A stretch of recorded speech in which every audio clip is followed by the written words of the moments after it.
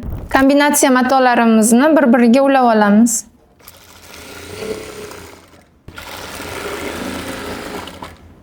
Pardamizni ozgina mana shu burchak qismida murakkabli joyi bor. Sababi mana biz yon qismni har doim mana 5 sm buklab olishimiz kerak. Etak qismini ham 5 sm buklab olishimiz kerak. Uning uchun bu yerga burchak chok chiqarishimiz kerak edi. Uni o'tgan darsdagi videolarimizda joylaganmiz, ko'rgansizlar. Lekin endi bu pardamiz ikki xil mato kombinatsiyasidan iborat bo'lgani uchun biz mana bu to'r pardamizni shunchaki qayirib qo'ya olmaymiz. Chunki buni hech bo'lmaganda 1 yoki 2 sm ichiga bukib, keyin bosiriqchoq berishimiz kerak bo'ladi. Uning uchun burchak qismini ham o'sha texnikaga moslab olishimiz kerak. Uning uchun avvalo mana etak qismidan ichiga kiradigan qismni mana nech santimetr ajratgan bo'lsangiz, o'sha qismni buklab olib, keyin burchakchoq texnikasiga solamiz. Va shu yerdan 10 santimetr o'lchab turib, to'g'ri chiziq pastga tushib olamiz. Mana etak qismini bukladik. Endi burchak texnikasiga solamiz buni. 10 santimetr o'lchab olamiz mana. 40-30 mana bizda 10 santimetr. Uni cho'qi mashinaga qo'yib, shu yerdan tikka tushib olamiz.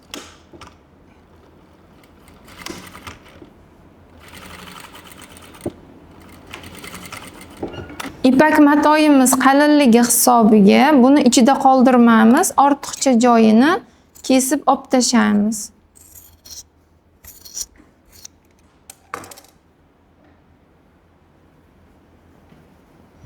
Mana orqa ko'rinishi,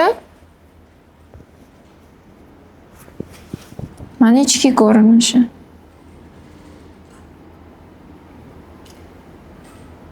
Bu yon qism, bunisi etak qism. Mana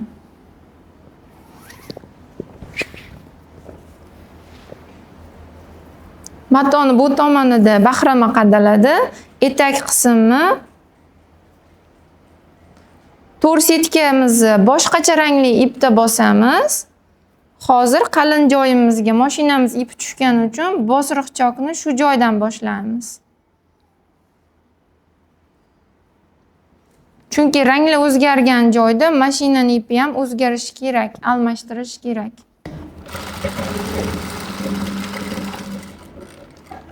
Portiera yon va etak qismlari bosilib bo'ldi. Endi navbat bahramamizga.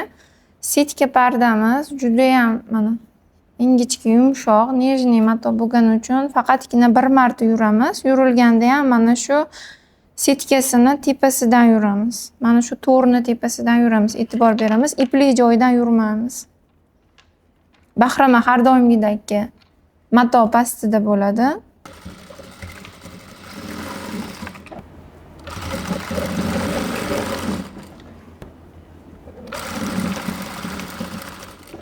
Eshik pardamiz portierasi yonlari, etak qismlari chokdan chiqib, dazmoldan chiqdi. Bahramalarni qadab oldik.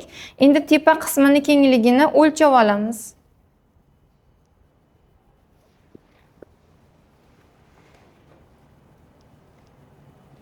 Ikki.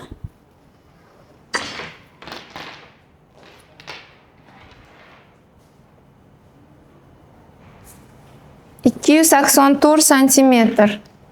284 santimetrga nechta bantovka tushirishimiz mumkin? Karniz eni kengligini bilib olamiz.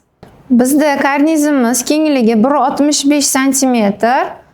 Xo'p, demak unga biz ikkita portierani yig'ilgan holatda sig'dirishimiz kerak. Har bitta portieramiz kengligi demak 82 santimetrga to'g'ri keladi. Xo'p, 82 santimetrga masalan eshik parda bo'lgani uchun odatda bantovkasini kichikroq razmerda olganimiz ma'qul.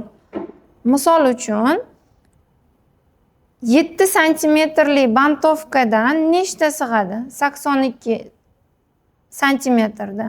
Aytaylik, 12 ta sig'dirishimiz mumkin. 84 santimetr bo'ladi. 12 ta bantovkamiz ko'paygan 7 santimetrdan.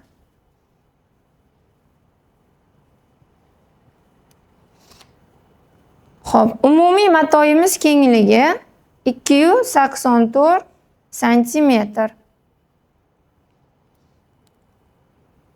284 santimetrdan eng avvalo yon devor qism uchun portierani chetidan har doim 10 santimetr orqaga buklov qilib, keyin skladtirishni boshlaymiz, chunki yoyilib ketmasligi, yon ochilib qolmasligi uchun. Demak, 284 dan minus qilib olamiz birinchi 10 santimetrni. 274 santimetr. 274 santimetrdan ayirib olamiz. O'zimizga kerak bo'ladigan mana shu joydagi 84 santimetr. Nima uchun 84 santimetr dedim? Sababi bir-biriga ozgina portieralarni X qilib o'tkazib, kurchuvlab ilamiz. Shunda yon tomonga держатель bilan bobonda tortilganda eshik pardalarni bu qismi ochilib ketmaydi. Demak, minus qilamiz 84 santimetr.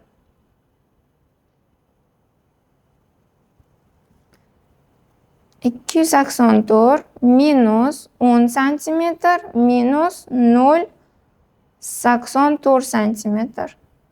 Bizda qoldi 1,90 santimetr.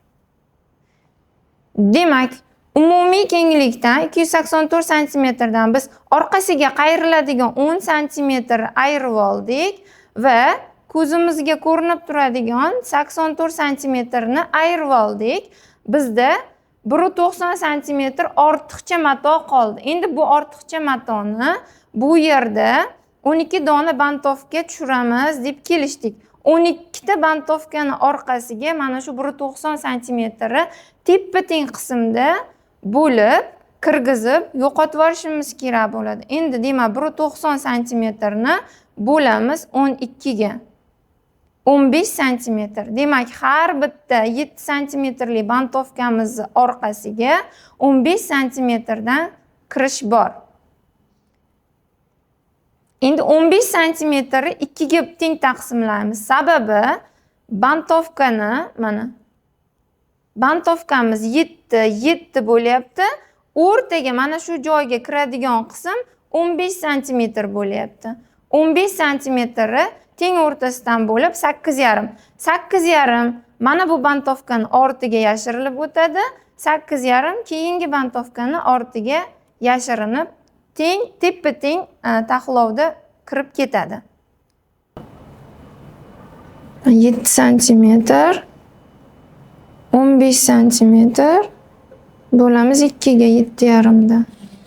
Keyingisi yana 7 15 7,5. Davomi setka bo'lgani uchun ruchka bilan ishlaymiz.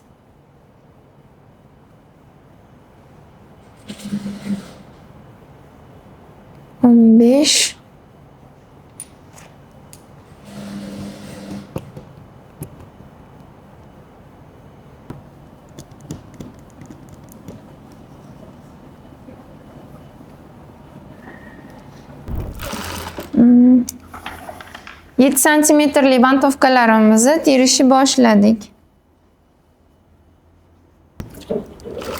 Eslatib o'taman, karnizimizning eni 1,65 santimetr.